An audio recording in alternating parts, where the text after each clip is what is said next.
DJI Mini 2 je kompaktan dron koji je toliko malen i lagan za upotrebu da ga možete izvaditi iz džepa jakne i pokrenuti u roku od nekoliko sekundi.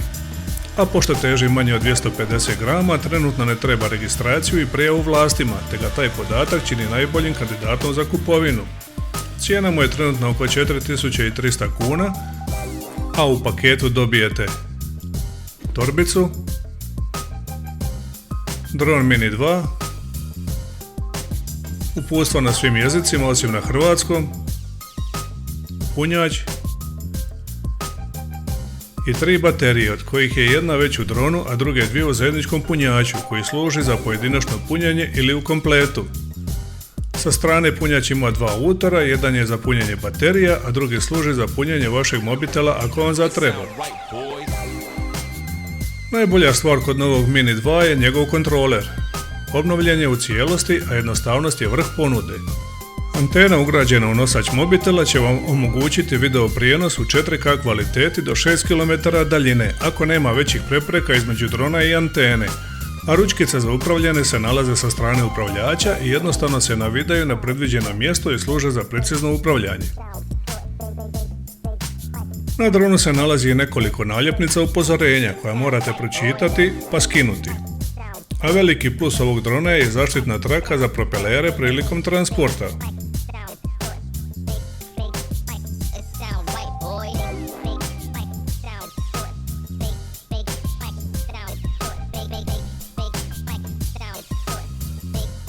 Tu je i zaštitna kapica za kvalitetnu kameru koja se vrti na 3 osovine i snima video u 4K rezoluciji.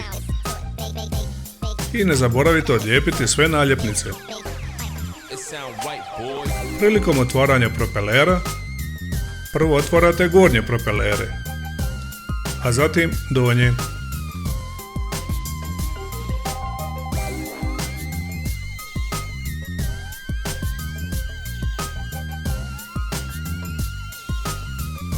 Obrnutim redoslijedom se sklapa.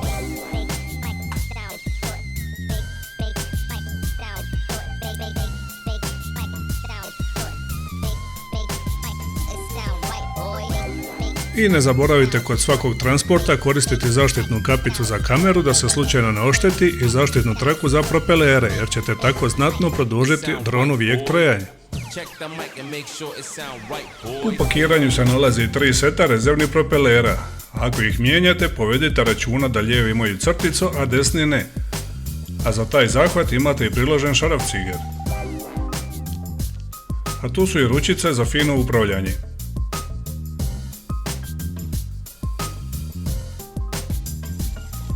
Na stražnoj strani drona se nalaze 2 utora. U jedan umetnite memorijsku karticu koja nažalost ne dolazi u paketu, a drugi služi za direktno punjenje baterije, koja je već unutra.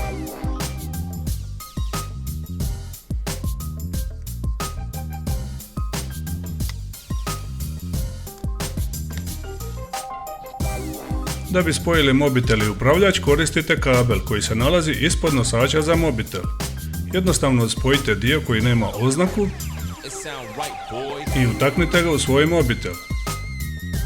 A ako pak ne odgovara, poslužite se jednim iz pakovanja.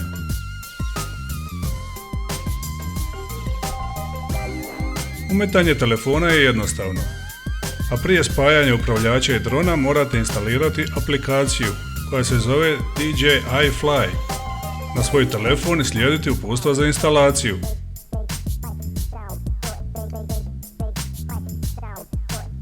Nakon instalacije na telefon kliknite na Connect Aircraft, izaberite Mini 2 i slijedite sva slikovna uputstva dok se sve ne obavite.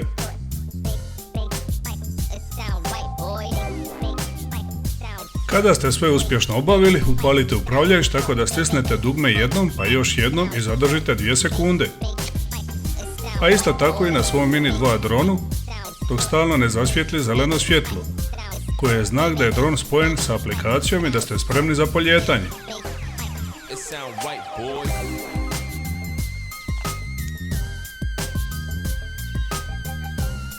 Ako svijetli crveno svjetlo, to je znak da nešto nije u redu, a u ovom slučaju treba kalibrirati kompas tako da pratite uputstva u aplikaciji.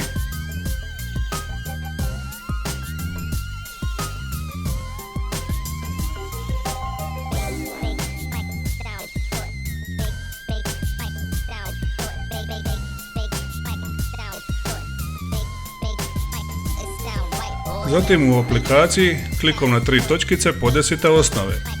Maksimalnu visinu koja ne smije biti preko 120 metara radi lokalnih propisa. Skalu koliko daleko smije dron otići namjestite po želji, a automatsku visinu podesite na visinu najvećeg objekta koji vas okružuje, jer je to visina na kojoj će se dron vraćati kući, a da pri tome ne zapne na prepreku. Još klikom na bijeli kvadrat izaberite želite li snimati video ili foto, kvalitetu snimke i spremni ste za svoje prvo polijetanje.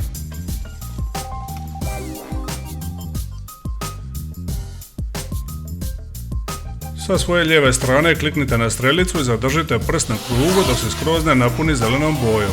Nakon toga dron automatski polijeće i zadržava se na 1,2 metra visine čekajući vaše zapovjedi. A dronom se upravlja vrlo jednostavno.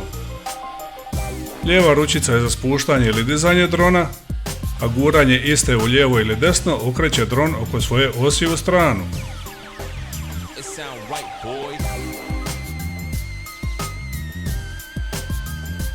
Desna ručica služi za micanje drona naprijed, nazad, lijevo ili desno.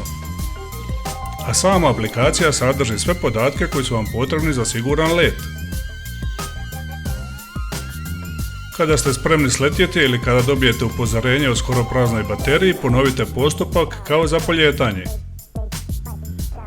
I sada kada ste se upoznali sa osnovama, dobro je znati zašto bi ga trebali kupiti.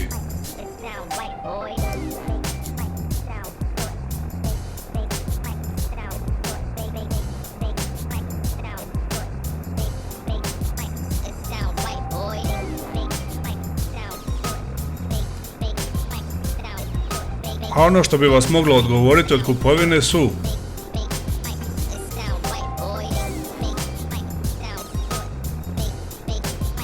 a evo i 5 vrlo važnih besplatnih savjeta.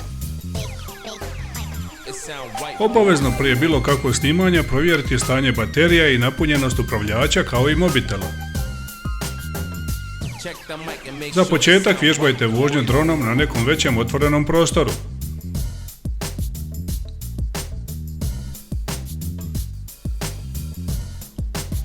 Ne letite dronom preko 120 metara visine jer bi vas vlasti mogle kazneno ili prekršajno goniti.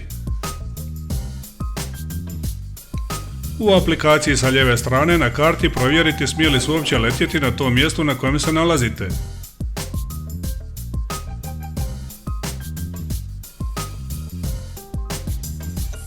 I uvijek, ali baš uvijek, ažurirajte povratnu točku da se dron može sigurno vratiti kući.